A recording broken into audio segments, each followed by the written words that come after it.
Hi everyone, I'm Rodney, and you're watching Savant Logics. Today we have a fascinating topic for you: time series forecasting using a simple recurrent neural network, or RNN, with sine wave data. We'll cover the essentials in just 15 minutes, so make sure you stick around until the end. Let's dive right in. First things first. Let's understand what a time series data set is. Time series data is simply a sequence of data points collected or recorded in a chronological order. They are particularly important when predicting future values based on historical data, like stock prices, weather forecasts, or even sales projections. Today, we'll be building a simple RNN model to predict the future sine wave values based on past data.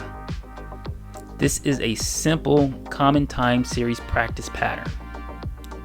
Let's start by setting up the Python environment and importing the libraries.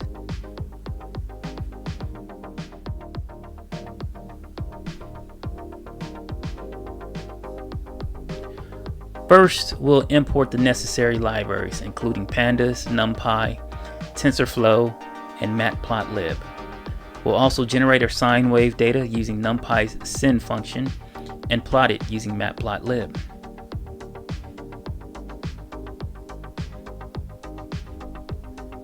Alright, let's break down each line of code in this snippet so you'll know exactly what's happening. First, we'll import pandas as PD.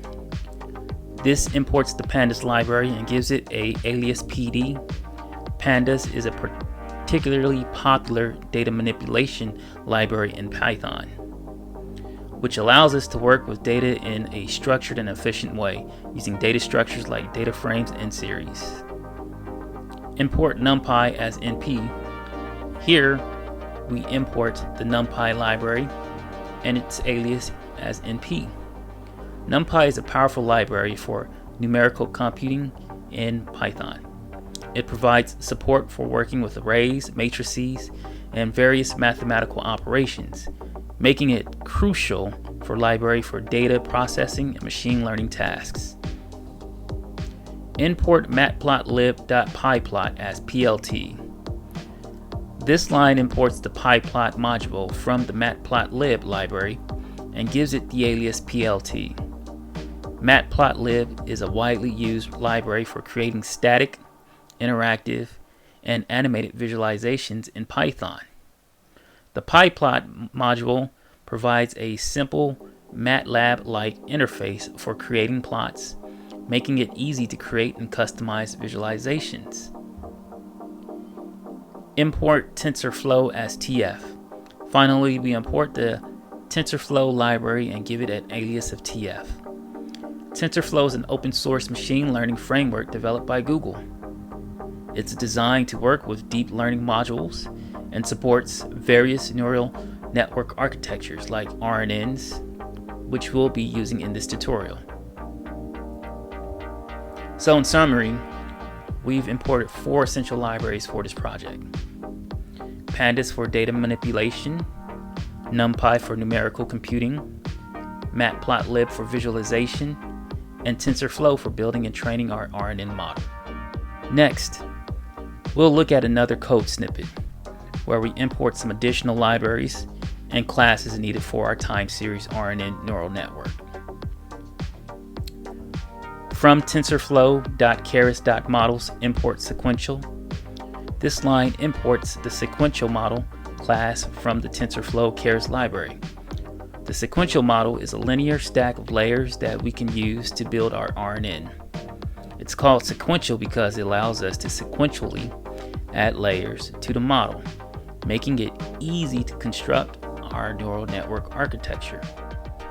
From TensorFlow.keras.layers import dense, simple RNN. Here we import the dense and simple RNN layer classes from the TensorFlow keras library. The dense layer is a fully connected layer that we'll use as an output layer in our RNN model. while the simple RNN layer is the actual recurrent neural network layer that will handle our time series data. From TensorFlow.Keras preprocessing.sequence import time series generator, this line imports a time series generator class from the TensorFlow Keras library. The time series generator is a utility class that generates batches of time series data for training and testing our RNN model.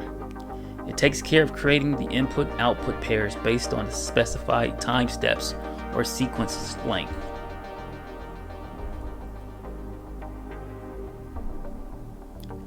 From sklearn.preprocessing, import min-max scalar. Lastly, we'll import the min-max scalar class from the scikit-learn library. Min-max scalar is a preprocessing class used to scale our data between a specified range, usually between 0 and 1.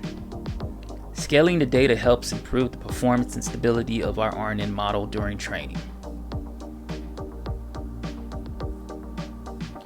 With these additional imports, we have everything we need to preprocess our time series data, create our RNN model, and generate the input-output pairs for training and testing. Now let's discuss two more lines of code that help us set up the environment and check our TensorFlow version.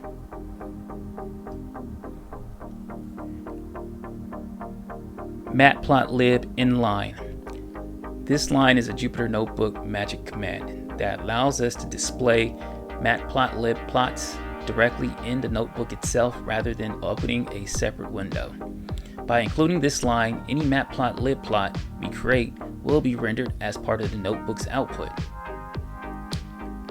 tf.dunder_version dunder_. This line simply prints the version of the TensorFlow that we're currently using. It's important to check this as different versions of TensorFlow may have different APIs, and we want to make sure we're using the compatible version for our code. So, those two lines help us set up the notebook environment and make sure we're using the right version of TensorFlow. With all this set up, we're ready to dive into the actual time series data preprocessing and RNN model building. Next, we will create a simple sine wave using NumPy. This will be our time series data for training and testing the RNN model. Let's go through the code step by step. X equals np.arrange 0, 4 times np.pi, 0.1. Here we create an array of x values ranging from 0 to 4 times pi with the step of 0.1. We're using the arrange function from NumPy to create the array. Y equals np.sin parentheses x parentheses. Now we'll generate the sine wave data by applying the sine function from NumPy on each value in the x array. The result is an array of y values that represent the sine wave. We'll print x. This line prints the x values array, which is helpful for debugging purposes and understanding the data. Next, we'll print y. Similarly, this line prints the y values array, allowing us to examine the generated sine wave data.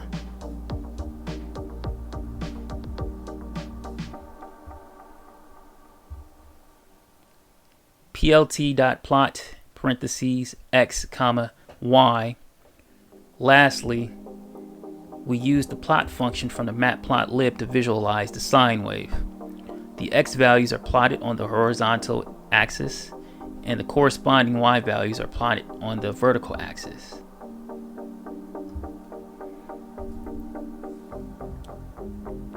As you can see, the sine wave is a smooth, repetitive oscillation that goes through a complete cycle.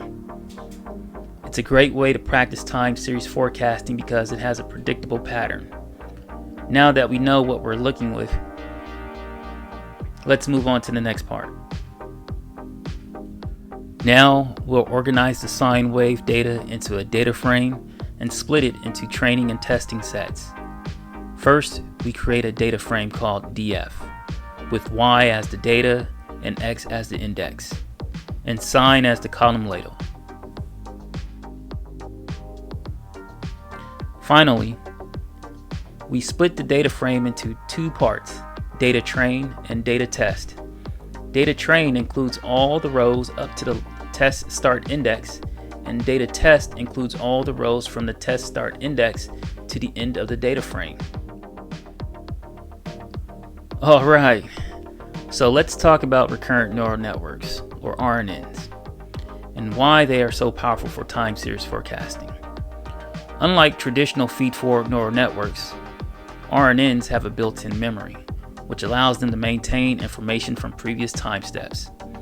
This is essential for the problems like time series forecasting, where the order of the data points matters. Now that we have our sine wave data, let's pre-process it for our RNN model. We need to create input-output pairs where the input is a sequence of past sine wave values and the output is the next value in the sequence. We'll also normalize the data for better performance. We'll create a simple model with one RNN layer followed by a dense output layer. We'll use the mean squared error as the loss function and the atom optimizer to train our model. Before feeding the data into the neural network, it's important to normalize the data. We'll use the min-max scaler from the sklearn library for this task.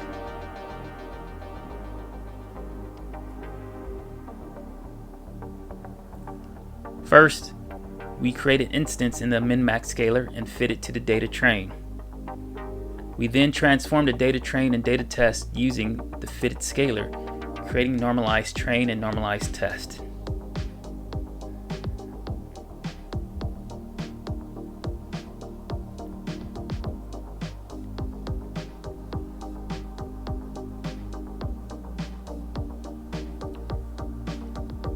Now, we will create a time series generator object called trainTSGenerator20.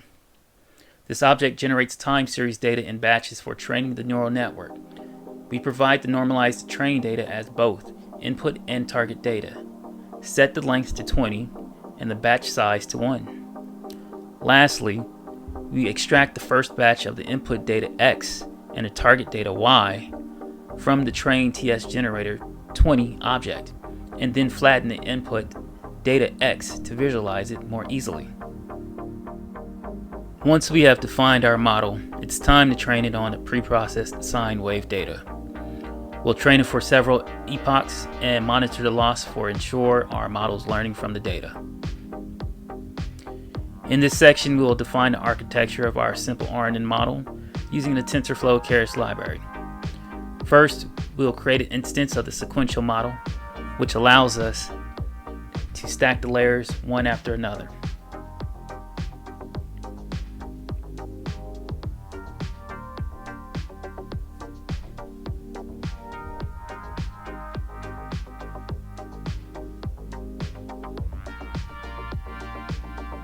We then add a simple RNN layer with 32 neurons, specifying the input shape as length, comma, n features. Here, length is the length of the input sequence, and n features is the number of features in each sequence.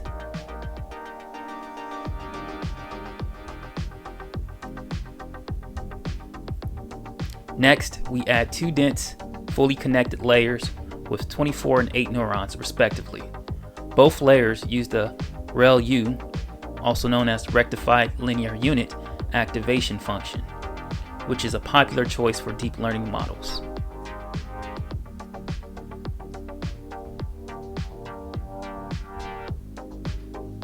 Finally, we add a dense layer with a single neuron.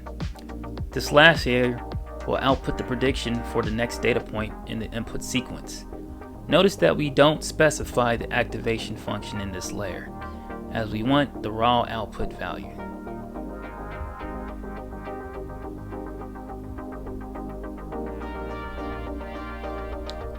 Now let's compile and train the model. We use the Atom Optimizer, which is an efficient and widely used optimization algorithm, and set the loss function as mean squared error, MSE. MSE is a popular choice for regression tasks, as it measures the average squared difference between the predicted values and the actual values.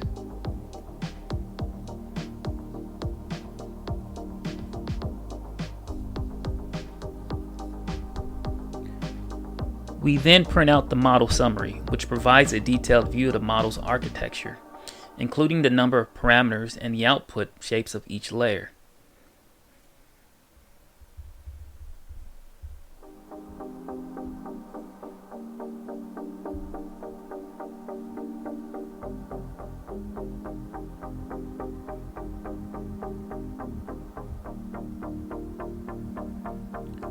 To train the model, we use the fit generator method and pass in the train TS generator 20 object we created earlier.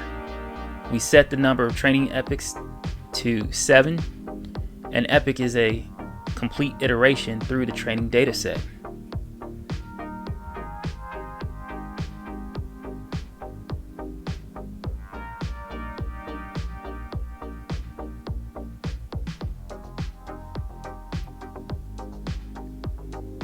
After training the model, we plot the training loss using Pandas data frame. This helps visualize the module's performance and convergence over time. A decreasing loss curve indicates that the model is learning to predict the sine wave data more accurately.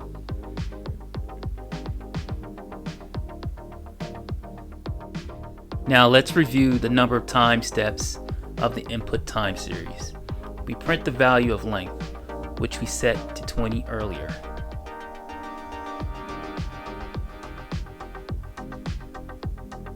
We create a variable called first eval batch that contains the last 20 data points of the normalized training data.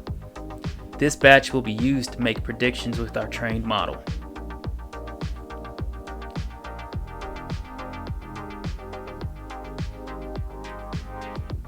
We then reshape first eval batch to fit the required input format of our model. In this case, we need a 3-dimensional input of a shape, batch size, time steps, and features. We set the batch size to 1, the time steps to length, and the number of features to 1.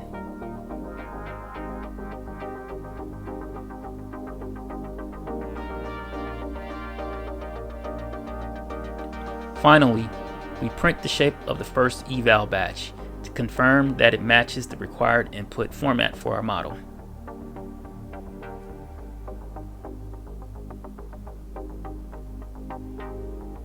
See, we have 3-dimensional inputs. First, second, and trained. Let's test it on some unseen data and visualize the results. We'll generate a new sine wave data, pre-process it, and use our RNN model to make predictions. Finally, we'll plot the actual sine.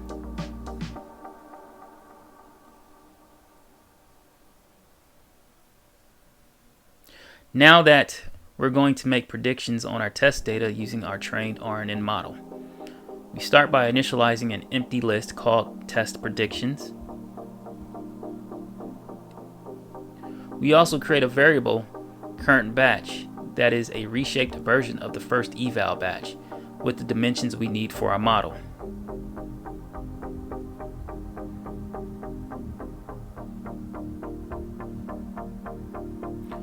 We loop through the length of the test data, and for each iteration, we make a prediction with the model using the current batch. We then append the predicted value to our test predictions list.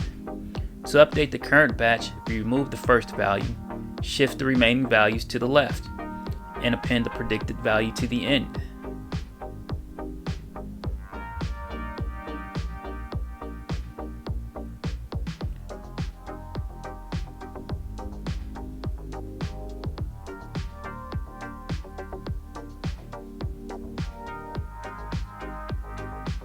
Once we have all our predictions, we use the inverse transform method of the scalar to convert the normalized predictions back to their original scale.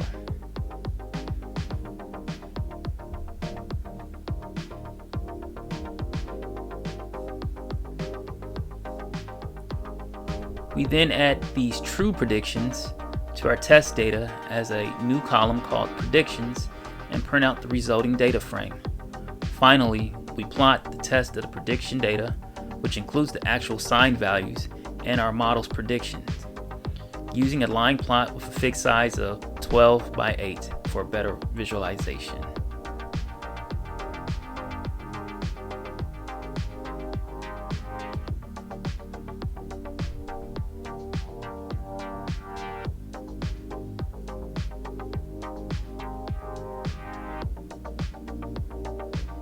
And this is what it looks like.